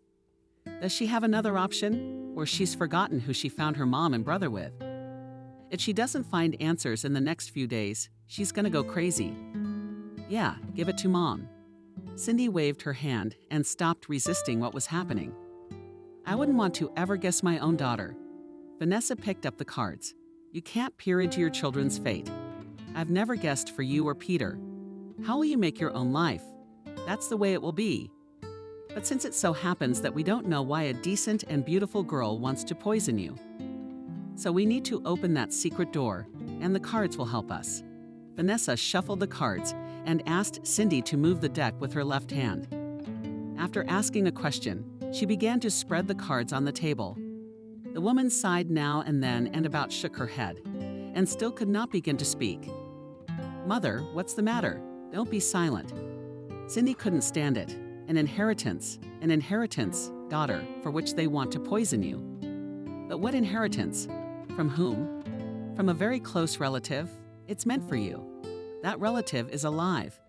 That's strange. And here comes a dead relative. I don't get it. So wait. Let's see your father, Alex. Is he alive? No.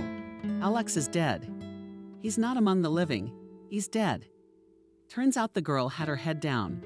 What a pity I didn't get to meet him. Forgive me, Mom, for saying that. I realize that your father has caused you a lot of grief. It's just human nature. I'd like to see him. Maybe he thought of me once too. At least I found you with Peter. I've never looked for anyone, never even thought about it. What's school? What's work? And now I regret it. Don't blame yourself. Maria, all in good time. Alex left us. Not us. But if I'd met him, I'd have told him I gave you to someone else's aunt. And I don't even know where you are. The woman looked at Cindy. No, daughter, I'll never be able to make it up to you. Or will I die from my mistakes? Or do I repent and move on? What about Alex? Did he choose his own path? I loved him very much, but that's just the way it is. Vanessa looked carefully at the cards, and I looked at my father. Unexpectedly, Cindy asked herself, "You don't look like me anymore." He was handsome, but my blood wins out in you. Only your skin is light in your father's understandably light skin. Cindy sighed. A woman of age, but not of old. Vanessa placed a few cards on the table. Next to her, you share bread and blood. Know some secret inheritance-related secret. She wants to ruin you for it. To find out everything, you have to go to this woman's house as soon as possible. Vanessa looked lovingly at Cindy. But all daughters showed up tomorrow to your failed mother-in-law and will find out everything. Do you think Cindy came out of the gazebo? She will tell us everything just like that. And if she doesn't want to tell us, we'll scare her. We'll say that you recorded everything on your phone, and we have dirt. Vanessa neatly folded the cards and hid them in a velvet pouch. Would it work? Cindy stared into the darkness of the street. It'll work. You just have to help me. You have to go with the pressure for a reason. But tomorrow the lawyer wanted to come by and see you, Mom. Oh, right. What are we gonna do? I can't miss the meeting, and I have to do something to save you. No, Cindy, there's no choice. You're both my own children. Why don't you text Ethan half an hour before you get there? I'll be on the phone when he gets ready. We'll get in a cab and we'll drive back. Okay, Mom, I'm glad you're so adventurous. Cindy kissed her mother on the cheek. I also wanted to ask you something, but I don't think it's probably a good idea anymore. I'm waiting for you to ask about Mark, too. You looked at my life in the cards, and you didn't say a word about Mark. And what you say about him, daughter, I can see that. He doesn't love you. He had some feelings for you at first, and then it all went away like apple blossoms. He wants a girl who's loose, unbridled. He thought if you looked like a gypsy, you'd be just like him. And you, a modest girl, turned out to be decent. That's what this is all about. So it's my decency. Cindy grinned. Don't blame yourself, daughter, you're being decent. It's just that I can see you don't like him yourself. No offense. It's true, you've fallen in love with the first man you meet, who treated you well and promised you everything. What I don't understand is, with your beauty, why did you choose him? I'm sure you've had better suitors. Mom, you're looking at water, aren't you? I'm not surprised anymore. Yes, I've had some good guys and boyfriends. They offered me friendship, but I was so afraid. How can I explain it to you? I had a friend in an orphanage for a short time, but it didn't matter. Anyway, she's very pretty. She was a girl who graduated from school, went to college. It doesn't matter. So she studied. And so she kept telling me, I'm still young, fresh, I must find a groom. Do I have the right to be happy? She found a fiancé. He was a nice-looking guy. He had some kind of business. I think she was even jealous of me, afraid I'd steal him away, so we stopped talking. 6 months later, I'm standing at the bus stop, and suddenly I see her, Helen. She's walking strangely, limping. Her face is all twisted. I walked up to her, and I was stunned. Not even a trace of beauty left. I said, "What's wrong with you?" And she tells me that this guy beats her regularly and slips her to his buddies. You know what I mean, Mom, what do you mean? I said, let's go to the police, and she didn't. What are you doing? He'll kill me right away. I have no family, no friends, no one to stand up for me. And his friends are all tough and connected. I told her, how can you let him abuse you like that? And she cried and said, why don't you know that orphanages don't treat us like that? And I took it for a reason. She was offended, I said. Maybe you shouldn't have chased riches and find a normal person to live with. Helen looked at me like that and said, look, don't let all this righteousness get you into trouble. That was the last time I saw her alive. 3 months later, I found out she'd hanged herself. Too bad about the girl. Too bad. Vanessa was sad. To kill herself in her prime. I feel sorry for her too, and ashamed. I am. I didn't do anything to help her. Then don't blame yourself, daughter, for chasing the good life. There's more than one girl like that gone. And about Mark, you don't have to think about it at all. He's no good for you. All right.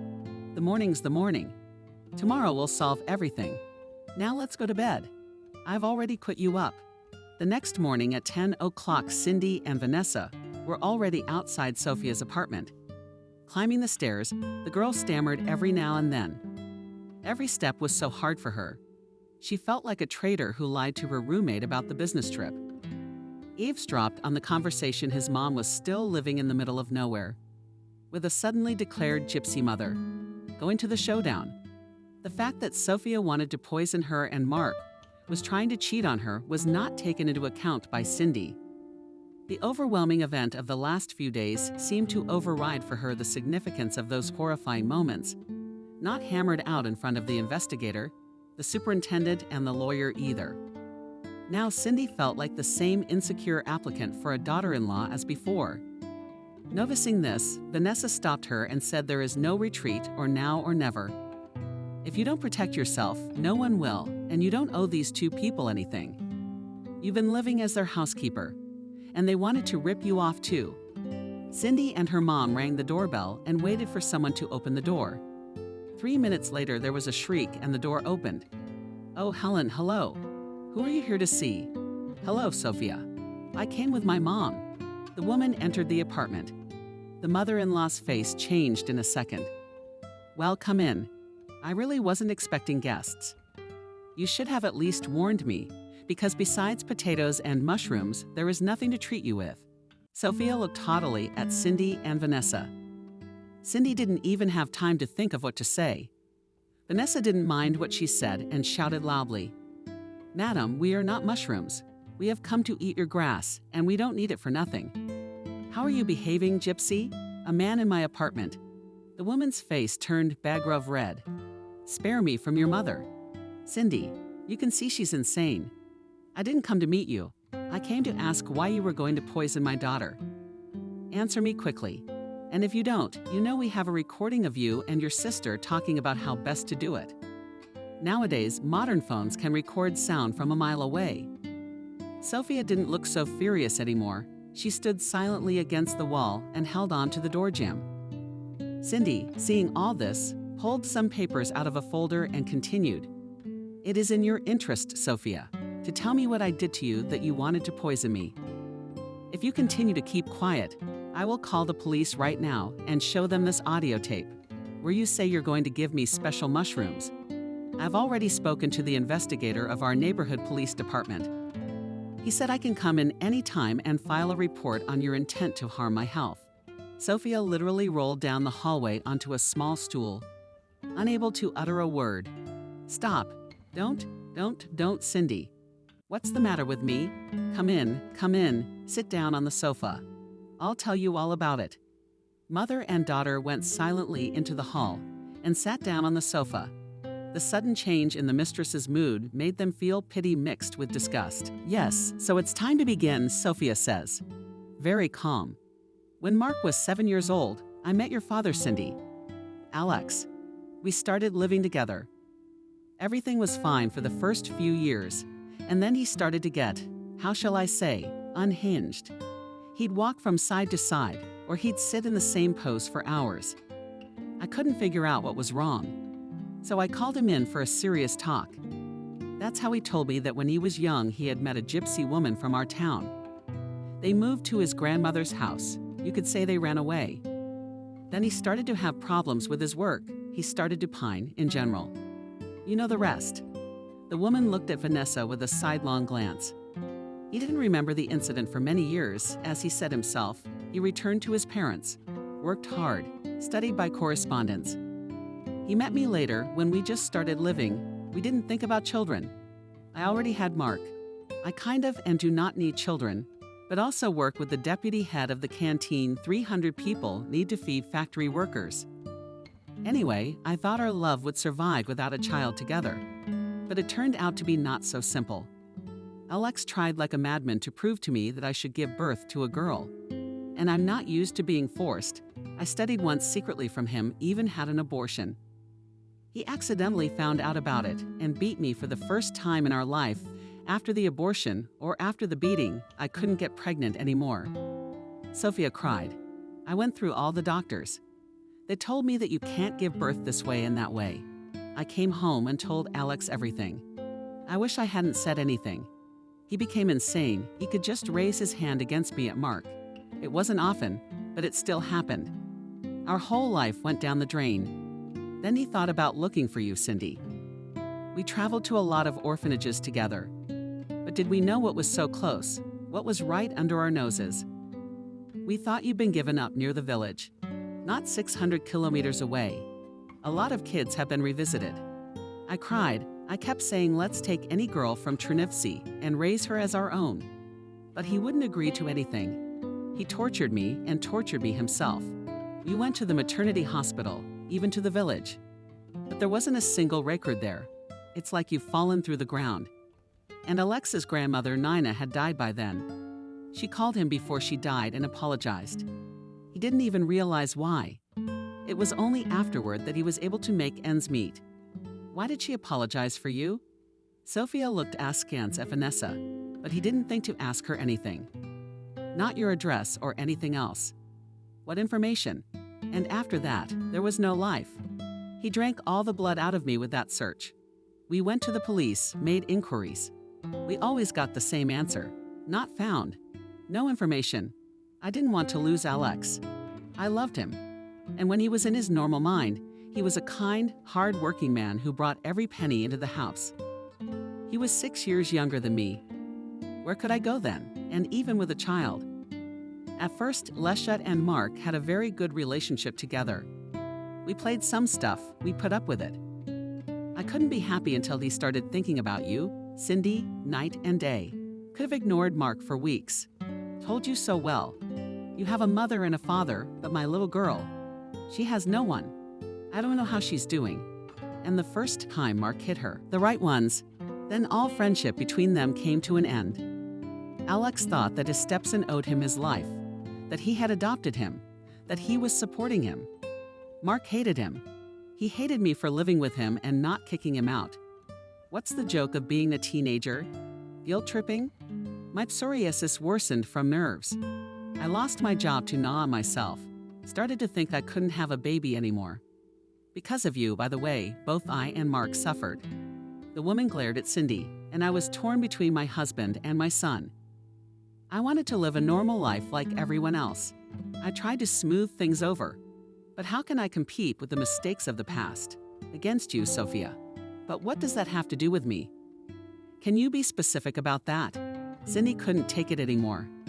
How was I supposed to know it was like this with you? I didn't either. If I lived in an orphanage, if I'm gonna poison someone, I have to kill them. How did you even know whose daughter I was without a photo? I have a friend who works in the city archives. She set up the information to find you. And when I realized that you, Alexa's daughter, I froze in place from shock. I hoped you were dead or somewhere in the foster family. But no, you're alive and you're working right here. How did I get scared? I wondered if you get everything.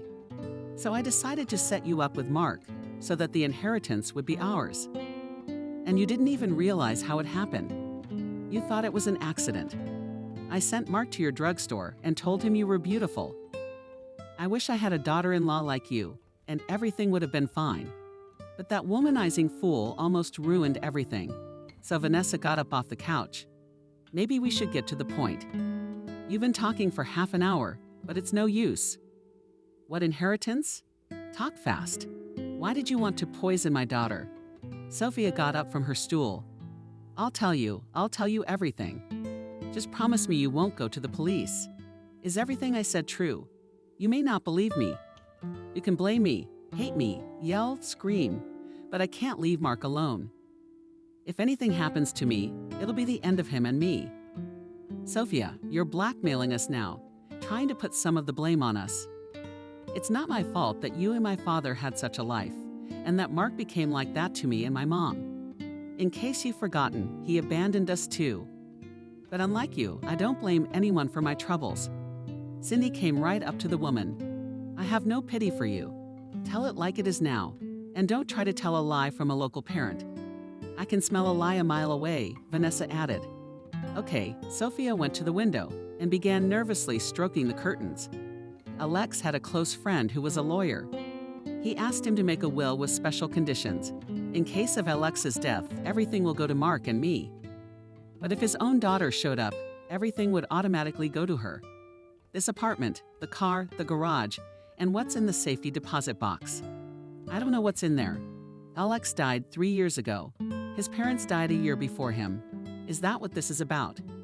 Vanessa sat in the chair again. That's it. I see the inheritance on the inheritance charts coming out, and you just decided to get rid of me for the apartment and the car. Cindy, I couldn't help the tears that came in. You ruined your mother's gypsy and our whole life. Sophia cried. I gave so much love to Alex nursing him when he got sick. And what in return? To go begging with my son in his old age. Cindy's dear mother cut the woman short. Have you ever tried earning your own money? You haven't earned anything yourself in all these years. The girl began to peel the fruit with all her might, all around for a splash of juice. Such a mixture of feelings Cindy had probably never experienced before. The feeling of euphoria and happiness from what she heard was replaced by heartbreak. Why hadn't she looked before? Why didn't she go anywhere? Maybe it was because she had been beaten into her head since childhood that her mother was dead and there was no one to look for. Did the people around the girl know the true state of affairs, or did they deliberately want to protect Cindy from unnecessary worry and suffering? How could she believe them? Why had there never been a similar circumstance with poisoning? She wouldn't even have had the thought that it was possible to address to the director of the orphanage, to the archives, to the passport office. There's lots of other places. Yeah, even people like Betty. The feeling of resentment at herself and dissatisfaction with the reception, which gave hope and more questions, turned into a severe headache. Arriving at the apartment, Cindy immediately popped a pill and fell into a dream. The next morning was no less interesting than yesterday. No sooner had the girl woken up and picked up her phone than she saw 8 missed calls. Anna Cindy had set the phone on silent and silent mode since the evening so that no one would disturb her while she was at Madame Cindy's. Without hesitation, she immediately dialed the superintendent's number. Anna, hello. What's wrong? I haven't turned in some reports. The girl's voice sounded confident and even rude. Cindy, I'm sorry to bother you. It's just the new employee quit. She got scared, I guess. We've had a non-stop incident. It's a long explanation. Could you come to work? Anna come out for a while or something. You know, I don't even know what to do. Maybe she'll come to her senses and come back. I mean, you're ready to shut me out again. Like there's someone better on the horizon? Cindy, it's definitely you I'm talking to. Anna, don't be sarcastic. I worked at your pharmacy for 2 years, and you fired me just because I didn't push expensive American vitamins on your customers. Expensive American vitamins, although I was selling our excellent vitamins with no worse composition. There was an awkward silence on the other end of the line. If you wanted to go to work, I have a few conditions for you. You must let me work in peace and not poke me for every pill not sold. And the second is that I get the same bonus as the other employees. I get the most customers on my shifts. And I'm not just meeting sales targets, I'm meeting them. Cindy, do you understand what you just said? I don't just understand, Anna. I'll tell you more than that. You've been taking advantage of me all this time and acting not like a professional, but like a person who only cares about profit. How many uncertified drugs have passed over your counter? How many people have you forced to offer those drugs to? And if any of them got hurt? Cindy, the voice of the superintendent, a hustler. Come to work today. I'll agree to your terms. Take it easy. Everything will be fine. Anna, I've already got some important things planned for today. But tomorrow, I'll be able to go on the second shift. Would you be so kind as to have the paperwork done by the time I get there so I can get to work right away? Okay, Cindy. We'll be waiting for you. Cindy put the cell phone on the nightstand and sat on the bed dumbfounded by her boldness and non-toxicity. So that's how it works, not being nice to everyone all the time. Maybe Betty is right about swinging her kindness at everyone, though I won't jump to conclusions. My restraint has at least saved my life. But being braver is definitely something to be brave about. An hour later, Cindy was at the police station near the pharmacy where she worked. "Hello." Cindy walked up to the front desk window and leaned in. "I've made a good living. Once upon a time. But I told you I got sick. And with a disease like mine, not many people will hire me. Especially if it's a catering business." Alex knew how dependent we were on him, and still left us penniless. But that's your personal problem. Lady, they don't concern us. Tell me, where is this notary sitting? Vanessa is heading for the door. You'll get everything, Cindy, even without a trial. You just have to show proof of parentage. Sophia Mark knows about all this. No, he doesn't, so he won't understand why I made him marry you. He would have broken up with you a long time ago. I've been holding him back. I thought I could settle the matter with a little blood. But he's completely out of hand. Oh, that's it. And I thought you were with him. The girl was breathing hard. I thought he was treating me like that because he wanted to get rid of me too. But it turns out he just doesn't like me. It's easier than I thought. Daughter, let's go. There's nothing to do here. Yes, Mom, let's go. Cindy followed Vanessa, but stopped by Mark's mother. I'm not excusing my father, but I believe he had his reasons to do this to you. Of course, I'll do all the tests I need to and take whatever I'm legally owed. And thank you so much for doing this for me, by the way. Talking on the phone about the poisoning. For raising a son who was incapable of love. For telling the truth. Cindy, I really hope that for my heartfelt confession you won't deprive Mark and I of our only home. I really hope, Sophia, that you didn't poison my father with mushrooms when you heard those special terms of the will. And as scary as it sounds, no one has canceled the exhumation of the body. Cindy and Vanessa walked out of the apartment and slammed the door shut. Sophia froze in mute question. She didn't even have time to object or take offense. But Cindy's statement, this once quiet and girl, uncomplainingly bore all her nagging and scrubbed to a shine all the corners. Once it had been her and Mark's apartment. Now the woman was dumbfounded at how confident Cindy had become in the past 2 weeks. How easily she had brought her out. How deftly her experienced. For all intents and purposes, a man pinned against the wall. These 2 gypsies she had miscalculated, she had unthinkably miscalculated. Sophia sat down on the floor and cried. August 12 was very hot. Fallen in the greenery dacha plot in the village. Hospitably received guests at a round wooden table under the latest apple trees. Sat 5 people and drank tea with a huge pie. Ethan, thank you for helping us. Cindy led her guests down to a mug of tea. Oh, really, Cindy? The law was on your side. I was just scaring your frustrated fiancé. He really went to court in a frenzy, didn't he? He thought they'd believe him right away. I still feel bad about how low people can be. Accusing me and my mom of attacking Sophia. That I met Mark on purpose to steal my inheritance from them. No, they probably wouldn't even make a movie like that. No, sis, they won't. Peter took a bite out of the apple. If it wasn't for Ethan, it'd be over. I'd be sunning myself on a bunk somewhere right now. Don't say that. Vanessa intervened. What are you talking about? And in general, you need to think about what to do now. He's been sunbathing in the country for 3 months. Peter, he's planted a lot of beds. We'll eat vegetables all winter without looking in the stores. Cindy stood up for her brother. Oh, my daughter, I'm just embarrassed in front of our defense counsel. That's how they fought for Peter in court. I didn't even think anyone would stand up for my son. Who are we?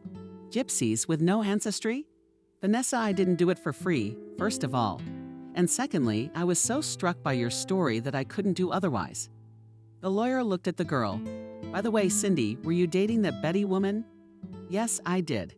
She's very happy for me and tried to tell me something else. She says nice, but I stopped her. I never want to know what the future holds for me again.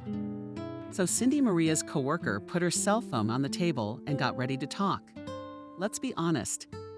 If you, Cindy, hadn't accidentally settled in with me and picked up that African, who knows how things would have gone?